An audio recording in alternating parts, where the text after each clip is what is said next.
I'll just wait a little bit for some people to join. And I'll go ahead and introduce myself. I might just do it really quickly again. My name is Lisa Ceja.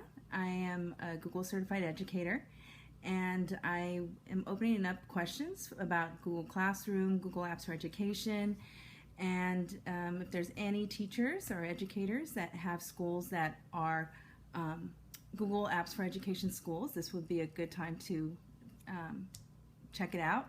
Otherwise, if you're just curious, that's fine too. Just see if there's anybody out there who has anything that would be helpful to them. And when we're done today, this will be recorded. So what I'll do is I'll start by just for a little bit, see if there's any questions, and I'll just wait for them to come in. But meanwhile, there may be a few features of Google Classroom that some people may not be familiar with that came out just within the last week, which is actually really cool. So what I'll do is it's kind of difficult to show my screen, but I'll go ahead and show my screen and show you one of the new features of Google Classroom that came out this past week, in addition to a feature of Google Slides that came out also within the last couple weeks. And it has to do with questions and answers. The feature of Google Classroom has to do with being able to have your post and assignments to your students, anything related to that, you can schedule them, which is really handy. So I'll go ahead and just show you those. And again, just go ahead and pop in if you have any questions. I'm going to bring up, first of all, I'll bring up Google Slides. And if you're not familiar with Google Slides, it's similar to using PowerPoint.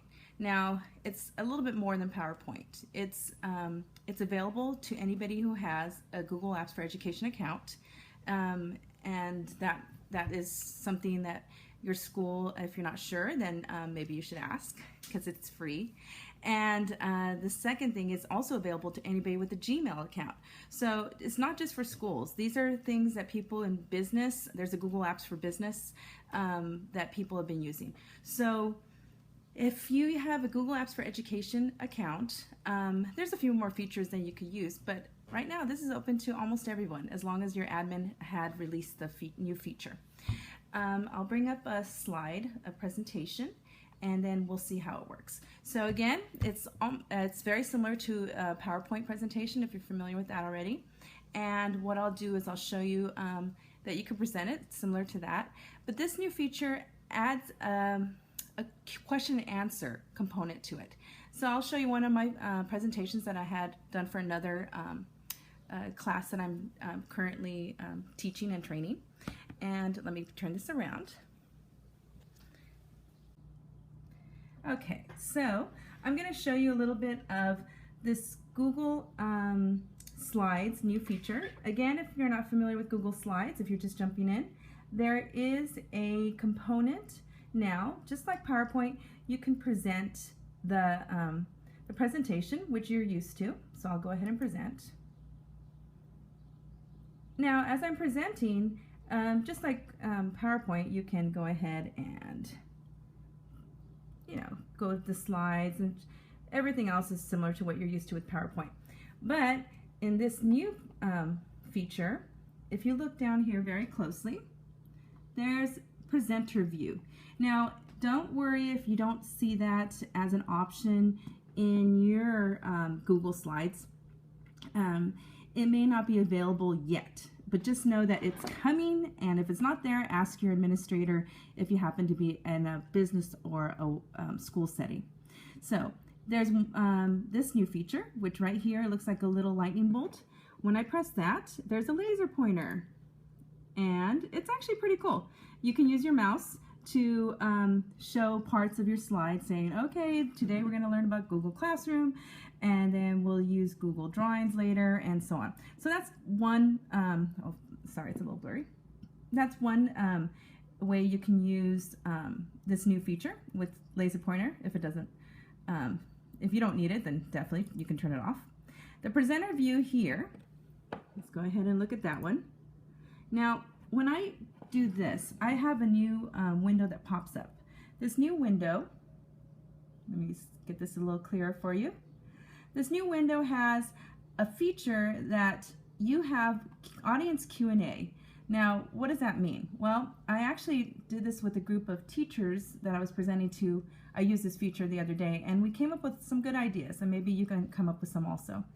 And I'm going to go ahead and say Start New. And what happens is that I can ask questions to people who are just in my district and that are logged in, but I'm going to open it up to anyone. So if you're watching this live, you can ask any question you want. So do I want audience members outside of when you're in a high school district to view and submit questions? Sure, why not? I'll go ahead and press OK.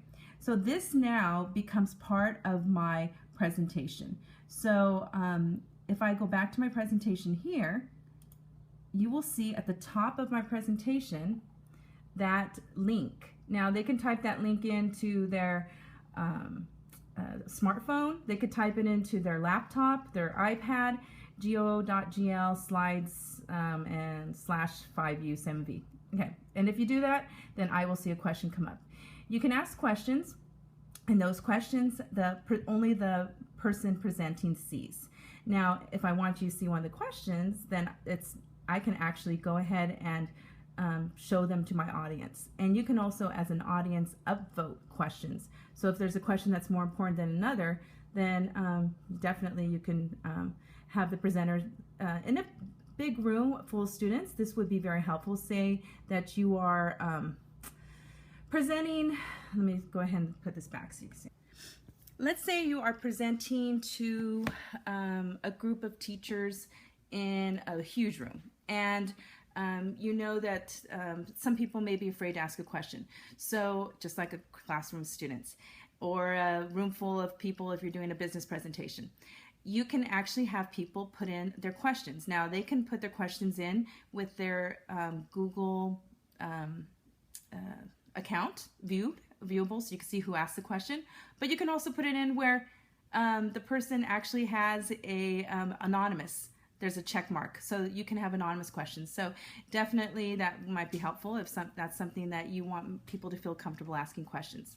I saw a feature that there was a student who this was used in a huge room full where there was a public speaker, and that student, she got top voted out of these 400 students, and when they asked her, well, would you have asked the question to the group of 400 people? And she said, no, she would never have asked that question otherwise.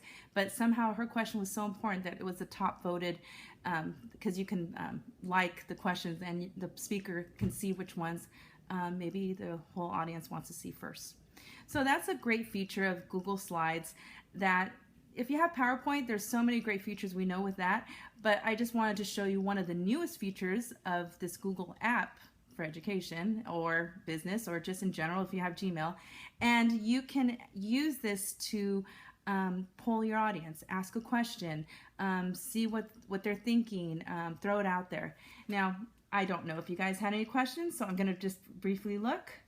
No, I don't see any questions here, but I'm now accepting questions from anyone, and I am going to show you. There's no questions yet, so let me go ahead and go back here.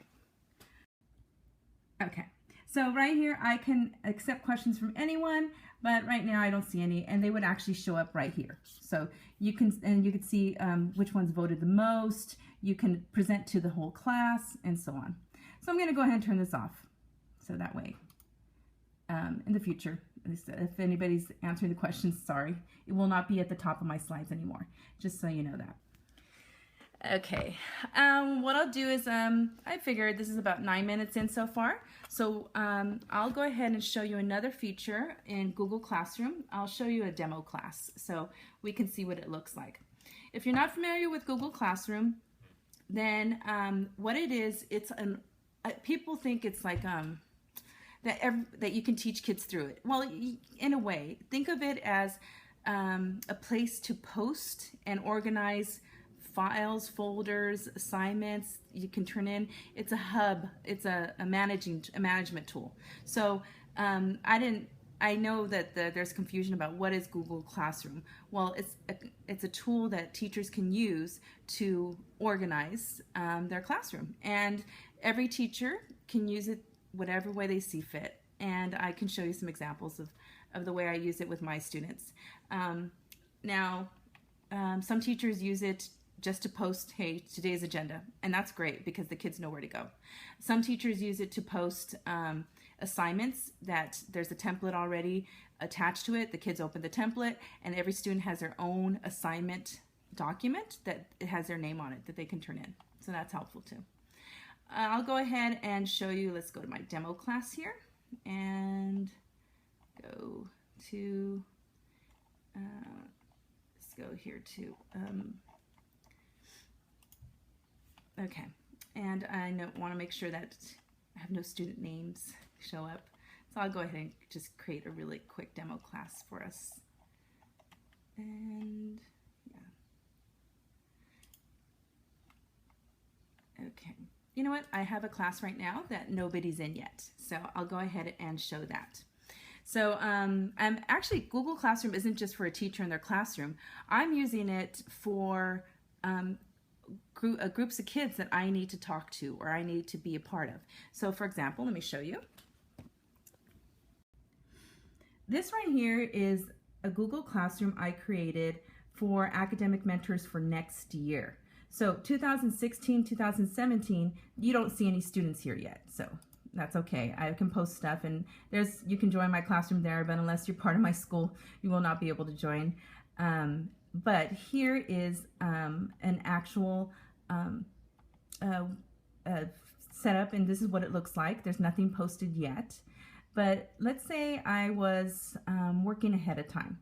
And this is something I want this group of students that I'm going to be their academic mentor. I'm going to be organizing them for the school year, making sure that they're on task, making sure that they're helpful in their classrooms. So let me go ahead and make this a little bit bigger. So what they're going to do is they're going to join my classroom. And then the bottom right, you see a little plus sign. That plus sign allows me as the teacher of the classroom to do a lot of different things. I can create an announcement, which typically I use every day in my classroom. Let me make sure, yeah.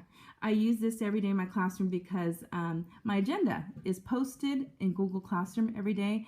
And in addition to that, it is posted on the board. And in addition to that, you know, it's always somewhere. So that way if they're absent, they know what's going on. So when they walk in the room, the agenda is actually put on the front of the classroom for them. So there's no question about what we're doing today. You can create an assignment that you have them a due date, or you can elect not to put a due date, and they can turn it in straight into Google Classroom, and you can grade it in there. So that's really helpful. You can ask them a question, and the class can answer in Google Classroom the question, and you can allow them to see each other's responses or not. And that's another useful tool. And also, you can reuse a post. So let's say, like for example, these next 2 days of my classroom, I'm doing my review right before the school year ends. So I can reuse what I put on Tuesday to say, okay, Thursday, continue what you did on Thursday. Yeah, like that. So they have to watch the videos, they have to go on to online, and they have to answer these questions and so on. And that's really helpful. Okay, so let's go ahead and take a look at the last feature, and then I'll end this in a couple minutes. Okay, so here is what it looks like. I'm going to post an announcement. Now, I actually had, I was putting an announcement saying, okay, class, here's your assignment. And, or I might just want to tell them, hey, I'm doing Saturday school this Saturday. That's my announcement. But the problem is, up until a couple weeks ago, or actually within this last week, if you only had an option here to post right away, or because they get a notification, they get an email, or if they have the app on their phone, which is really nice, and it works really well, they'll get a little notification on their phone. So that may be an audible thing. So if you're doing this, say, at 5 or 6 o'clock in the evening, no big deal. If you're doing this at 1 in the morning, yeah, that's a big deal. So, and I've been told by students that they got a notification really late or early. So this feature is going to be really nice. So you can, oops, I didn't want to post it. Okay, so it's posted. Nobody's in my class, so I'm not going to worry about it.